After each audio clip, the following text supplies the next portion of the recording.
Hello everyone. आज हम लोग डिस्कस करने वाले हैं Newton third law of motion. Class 9 के chapter Newton laws of motion हम लोग कर रहे हैं। इससे पहले वाली क्लास में हम लोगों ने कर चुका है सेकेंड लॉ और उससे रिलेटेड जितने भी न्यूमेरिकल्स हैं। ठीक है, आज हम लोग करने वाले हैं Newton third law of motion. तो Newton third law of motion एक थ्योरेटिकल पार्ट ही कह सकते हैं, ये एक थ्योरी है। इससे बेस ज़्यादा न्यूमेरिकल्स एग्जाम में नहीं आते हैं, या फिर जितने भी इससे बेस न्यूमेरिकल्स होते हैं वो बहुत ही सिंपल और इजी होते हैं। ठीक है, Newton third law of motion है क्या चीज़? तो Newton third law of motion समझने के लिए हम इससे रिलेटेड कुछ एग्जाम्पल्स देखते हैं। अगर डायरेक्ट इसका डेफिनेशंस बता दिया जाए कि Newton third law of motion का ये डेफिनेशन है, ये एग्जांपल है, तो नहीं समझ में आता है। इसके एग्जांपल को हम लोग क्या देखेंगे, एनिमेशन से देखेंगे और समझेंगे कि क्या है Newton third law of motion. तो चलिए शुरू करते हैं। Newton's third law of motion के हम लोग एग्जांपल्स देखते हैं। ठीक है, इस लॉ में क्या होते हैं, दो फोर्स एक्ट करते हैं। हम लोग इससे पहले first law of motion, second law of motion पढ़ चुके हैं। अब फर्स्ट लॉ ऑफ मोशन क्या करता है, किसी बॉडी का स्टेट को चेंज करता है। फर्स्ट लॉ ये बताता है कि जब तक कोई बॉडी में एक्सटर्नल फोर्स नहीं लगाएंगे वो बॉडी अपना स्टेट को चेंज नहीं करेगा। सेकेंड लॉ ऑफ मोशन में क्या होता है कि फोर्स जो होता है वो rate of change of momentum के डायरेक्टली प्रोपोर्शनल होता है। लेकिन Newton's third law of motion में दो फोर्स एक्ट साइमल्टेनियसली एक्ट करते हैं।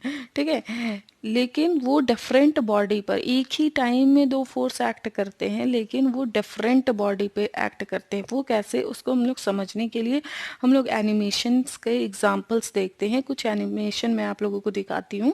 जैसे ये एक डॉगी है, वो स्केट बोर्ड में जा रहा है, उसका एक पैर स्केट बोर्ड में है, दूसरा पैर जमीन में है। तो वो क्या कर रहा है, जमीन को पुश कर रहा है, अपने एक पैर से पुश कर रहा है। आप लोग ध्यान से उसके पैर को देखो, एक पैर से वो जमीन को कंटिन्यूअसली पुश कर रहा है, तो जमीन उसको रिजल्टिंग फोर्स दे रहा है, मतलब जमीन उसको क्या कर रहा है, फॉरवर्ड डायरेक्शन में मूव करा दे रहा है। ठीक है, दूसरा एग्जाम्पल है स्केटबोर्ड का ही है कि एक जो आदमी है वो पैर से जमीन को पीछे की तरफ धकेलता हुआ दिखाई दे रहा है, जिसके वजह से वो आगे फॉरवर्ड डायरेक्शन में मूव हो रहा है। अब वो पैर से, अपने एक पैर से जो लेफ्ट लेग है वो एक्शन लगा रहा है, एक एक्शन फोर्स दे रहा है जमीन को, तो जमीन भी उसके बदले उसको एक रिएक्शन फोर्स दे रहा है फॉरवर्ड डायरेक्शन में। वो पैर से पीछे मूव कर रहा है जमीन को, जमीन उसको क्या कर रहा है, आगे मूव कर रहा है। दूसरा एग्जांपल है, ये जो है बोट में बैठा हुआ मोटा कार्टून आदमी, वो अपनी ओर से, जिसको चप्पू भी बोला जाता है, वो जमीन सॉरी वाटर को पीछे की ओर धकेल रहा है, तो वाटर भी उसको आगे की ओर, उस बोट को आगे की ओर मूव करा दे रहा है। दूसरा एग्जांपल ये गन रिकॉइल का है। आप लोग के बुक में गन रिकॉइल का भी कॉन्सेप्ट दिया हुआ है। Newton's third law of motion का ये बेस्ट एग्जांपल है। जैसे ही इस लड़की ने गन से बुलेट फायर किया, ठीक है, वो उसमें बहुत ज़्यादा फोर्स दिया गया उस बुलेट में, जिसके वजह से बुलेट ने भी एक फोर्स लगाया गन पर, और वो ये लड़की क्या था, तेजी मजबूती के साथ गन नहीं पकड़ी हुई थी, जिसके वजह से वो पीछे के में गिर गई उस फोर्स के वजह से।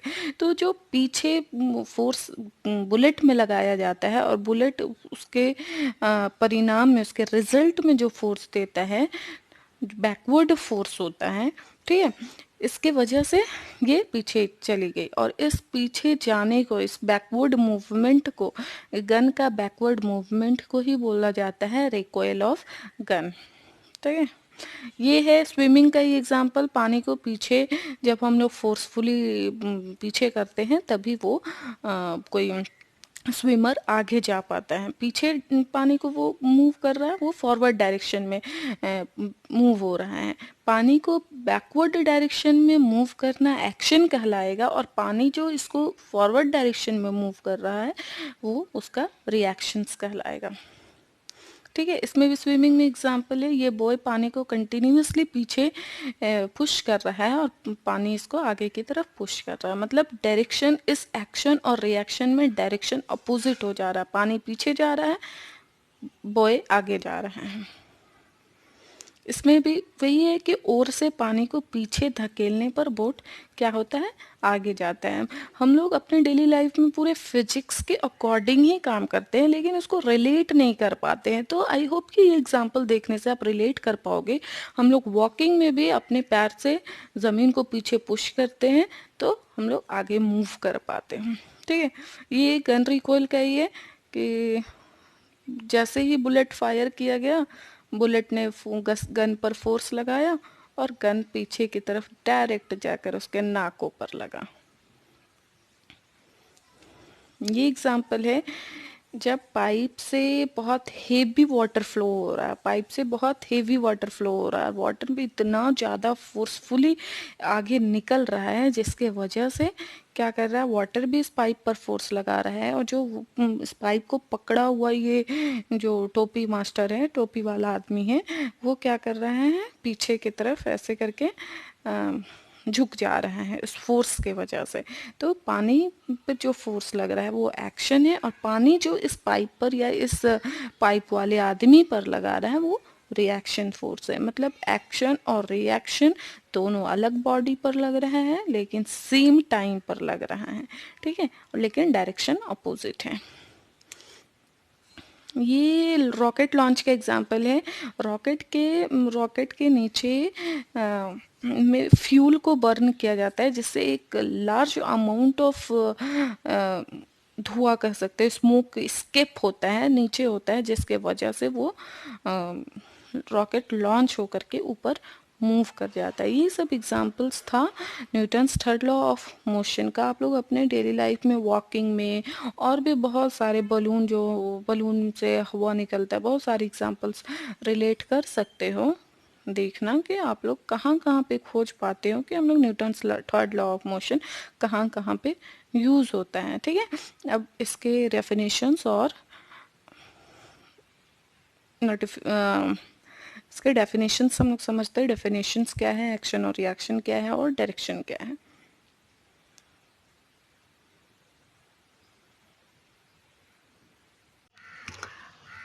तो अगर डेफिनेशन की बात करें Newton's third law of motion की, तो क्या होता है, when ever one body exerts a force on another body, the second body exerts an equal and opposite force on the first body। ठीक है, एक बार फिर से समझते हैं एग्जाम्पल को। आप लोग अपने दिमाग में रखिएगा, जहन में रखिएगा, और फिर उसी से रिलेट करके ये डेफिनेशन समझने की कोशिश कीजिएगा। हम लोगों ने क्या एग्जाम्पल लिया था, एक स्केट बोर्ड का एग्जाम्पल लिया था। एक स्केट बोर्ड था, ठीक है, उसमें क्या था, एक मेन चल रहा था, ठीक है, लेकिन एक पैर से वो क्या कर रहा था, जमीन को पुश कर रहा था, पीछे की तरफ जमीन को पुश कर रहा था, जिसके वजह से, जिसके परिणाम स्वरूप, जिसके रिजल्टिंग में क्या हो रहा था, ये जो स्केट बोर्ड है वो आगे की तरफ मूव करने लगा। ठीक है, इसका मतलब है कि जमीन में पुश करना, मतलब हम लोगों ने जमीन में, उस आदमी ने एक फोर्स लगाया। ठीक है, वो जो अभी हम लोग एनिमेशन में एग्जांपल देख रहे थे, उसमें एक डॉगी का भी एग्जांपल देखे थे। डॉगी ने क्या किया, जमीन पर एक फोर्स लगाया, ठीक है, जमीन पर, जिसके वजह से जमीन ने भी उस पर एक फोर्स लगाया। तो अब ये है फर्स्ट बॉडी। ठीक है, ये फर्स्ट बॉडी, ये जो डॉगी था, यहाँ पे जो डॉगी था या जो मैन था, उसने ये फर्स्ट बॉडी, इसको सपोज दैट कंसीडर कर लेते, ये फर्स्ट बॉडी जमीन पर एक पुशिंग फोर्स लगाता है।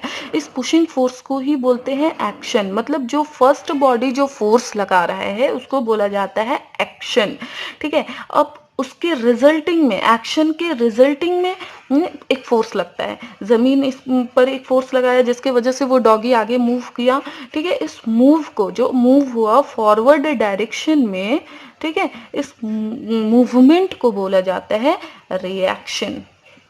ठीक है, मतलब एक्शन हुआ तो रिएक्शन भी हुआ। ठीक है, एक्शन क्या हुआ, फर्स्ट बॉडी क्या, और रिएक्शन क्या किया, सेकेंड बॉडी के द्वारा अप्लाई किया गया।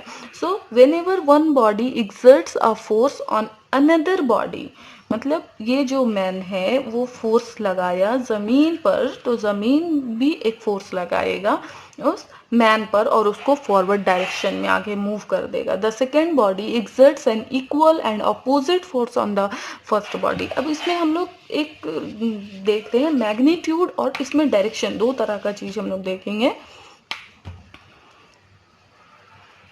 सॉरी, मैग्नीट्यूड, मैग्नीट्यूड तो सेम होगा, ठीक है, मतलब एक्शन का जितना, एक एक्शन में जितना फोर्स लगेगा रिएक्शन में भी उतना ही फोर्स लगेगा, लेकिन डायरेक्शन क्या होगा, डायरेक्शन अपोजिट होगा। अपोजिट कैसे होगा, हम लोग स्विमिंग वाला एग्जांपल देखे थे। स्विमिंग था, कोई क्या था, बच्चा तैर रहा था, वो पानी को पीछे धकेल रहा है इस डायरेक्शन में, बैकवर्ड डायरेक्शन में वो पानी को धकेल रहा है, जिसके वजह से वो क्या हो रहा है, फॉरवर्ड डायरेक्शन में मूव कर रहा है। मतलब एक्शन फोर्स इधर लगा है बैकवर्ड डायरेक्शन में और रिएक्शन फोर्स इधर लगा है फॉरवर्ड डायरेक्शन में। मैग्नीट्यूड तो सेम हुआ, जिस फोर्स के साथ वो पानी को पीछे धकेलेगा उसी फोर्स के साथ पानी भी उसको आगे धकेलेगा, ठीक है। अब ये एक्शन और रिएक्शन फोर्स का मैग्नीट्यूड तो सेम होता है लेकिन डायरेक्शन अपोजिट होता है। ये पानी को पीछे धकेल रहा है लेकिन ये पीछे नहीं जा रहा है बल्कि वो आगे जा रहा है, इसी के जस्ट अपोजिट उल्टा डायरेक्शन में जा रहा है, ठीक है। हम लोग बोट वाला भी एग्जाम्पल देखे थे ना, ओर वाला एग्जाम्पल, कि पानी था उसमें क्या है, बोट है, और फिर यहाँ पे जो लोग सवार है वो क्या कर रहे हैं, चप्पू से पानी को, ओर से पानी को पीछे धकेल रहे, जिसके परिणाम स्वरूप बोट आगे जा रहा है। तो पानी पीछे जा रहा है, बोट आगे जा रहा है। हम लोग अपने वॉकिंग में भी देख सकते हैं, जैसे हम लोग जमीन में चलते हैं, जमीन में चलते हैं तो हम लोग कॉन्शियसली या अनकॉन्शियसली क्या करते हैं, जमीन को पीछे की तरफ पुश करते हैं, जिसके परिणाम स्वरूप जमीन हम लोगों को क्या करता है, आगे की तरफ फॉरवर्ड डायरेक्शन में मूव करा देता है। तो डायरेक्शन बैकवर्ड था हम लोगों का, एक्शन बैकवर्ड था, और जिसके वजह से हम लोगों को रिएक्शन क्या मिला, फॉरवर्ड मिला। मतलब अब ये लॉ क्लियर है कि when ever one body exerts a force on another body, the second body exerts an equal and opposite force on the first body. Newton's third law of motion यही हुआ। अगर simple में हम लोग लिखते हैं तो जो एक्शन फोर्स होता है, फोर्स एक्शन, वो रिएक्शन के बराबर होता है लेकिन डायरेक्शन क्या होता है, अपोजिट होता है। इसीलिए हम लोग यहाँ पे माइनस का साइन लिख सकते हैं। एक्शन अगर इस डायरेक्शन में होगा तो रिएक्शन इस डायरेक्शन में होगा, ठीक है। एक्शन इस डायरेक्शन में होगा तो रिएक्शन इस डायरेक्शन में होगा।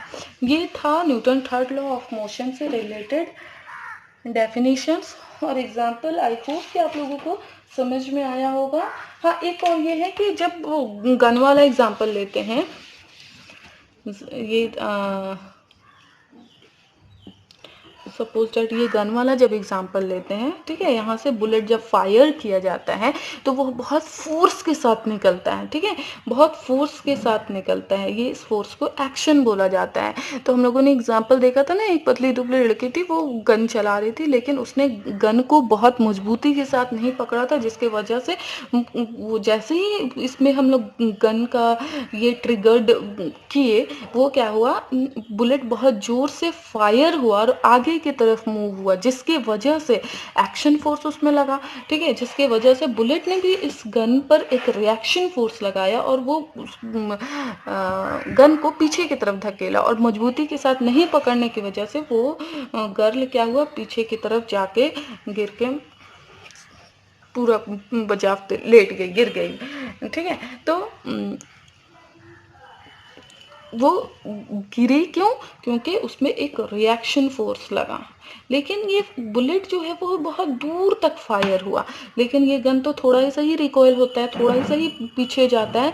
तो ऐसा क्यों, क्योंकि इसका मास कम है, जिसके वजह से ये थोड़ा दूर तक जाता है, और ये गन का मास ज़्यादा है, जिसकी वजह से इसका रिकॉइल पीछे की तरफ मूवमेंट कम होता है। अब उसी तरह से जब हम लोग ज़मीन में वॉक करते हैं, चलते हैं, तो ज़मीन को हम लोग क्या करते हैं, अनकॉन्शियस, जब हम लोग वॉक करते हैं तो क्या करते हैं, ज़मीन को पीछे की तरफ पुश करते हैं, ठीक है, अनकॉन्शियसली पुश करते हैं, जिसके परिणाम में, जिसके रिजल्ट में ज़मीन हम लोगों को आगे की तरफ मूव करा देता है, ठीक है। लेकिन तो ये था हम लोगों का Newton third law of motion का पूरा एग्जाम्पल्स और डेफिनेशन। अगर शॉर्ट में अगर इसका हम लोग डेफिनेशन लिखे, first body, second body, action, reaction, ये सब को अगर शॉर्ट में कर दिया जाए तो Newton third law of motion का शॉर्ट डेफिनेशन ये भी हो सकता है, to every action there is an equal and opposite reaction. मतलब क्या हुआ कि सभी एक्शन के लिए एक रिएक्शन होगा लेकिन अपोजिट डायरेक्शन में होगा। ठीक है, मतलब क्या हुआ, इसमें दो तरह का फोर्स लगता है। एक तो रहता है force exerted by first body, इसमें दो तरह का फोर्स होता है। जो फोर्स होता है वो पेयर में वर्क करता है। ठीक है, एक होता है force exerted by first body और दूसरा force exerted by second body. मतलब एक फर्स्ट बॉडी लगाता है सेकेंड बॉडी पर, तब तो सेकेंड बॉडी भी लगाता है फर्स्ट बॉडी पर। ठीक है, इसके बहुत सारे एग्जाम्पल है। जब बोट से हम लोग जब बोट से एक पोडियम में मान लो जंप करते हैं, यहाँ पे कोई मैन है वो ऐसे करके जंप कर रहा है, तो जैसे ही वो क्या कर रहा है बोट को, जैसे ही वो बोट में पीछे धक्का देता है वो बोट उसको आगे फॉरवर्ड डायरेक्शन में कर देता है। बलून में हम लोग ये करके तुम लोग देखना, ठीक है, कि जब बलून रहता है, बलून फूला हुआ है, ठीक है, बलून फूला हुआ है, उसको ऐसे करके पकड़ना और उसको मतलब उसके मुंह को ऐसे पकड़ कर रखना कि हवा ना निकले, फूला हुआ बलून है, और उसको अचानक से छोड़ देना। जब इसमें नीचे की तरफ क्या होगा, एयर निकलेगा ऐसे, तो ये बलून क्या होगा, ऊपर के डायरेक्शन में भागेगा, ऊपर के डायरेक्शन में भागेगा। क्यों? क्योंकि इसमें एयर नीचे, इसमें से एयर निकला, नीचे फोर्स लगाया, तो ये एयर वो क्या करेगा, उस बलून पर फोर्स लगाएगा और वो ऊपर जाएगा। नीचे एक्शन हुआ, ऊपर रिएक्शन हुआ। ठीक है, this is all about Newton third law of motion. I hope कि आप लोगों को अच्छे से समझ में आया होगा। अब हम लोग इसकी बात करेंगे कंजर्वेशन ऑफ मोमेंटम। ठीक है, कंजर्वेशन ऑफ मोमेंटम, और इस तब ये चैप्टर कंप्लीट हो जाएगा और फिर इससे related Newton third law of motion या फिर इस चैप्टर से रिलेटेड सारे न्यूमेरिकल्स और ट्रिकी क्वेश्चंस करेंगे। ओके।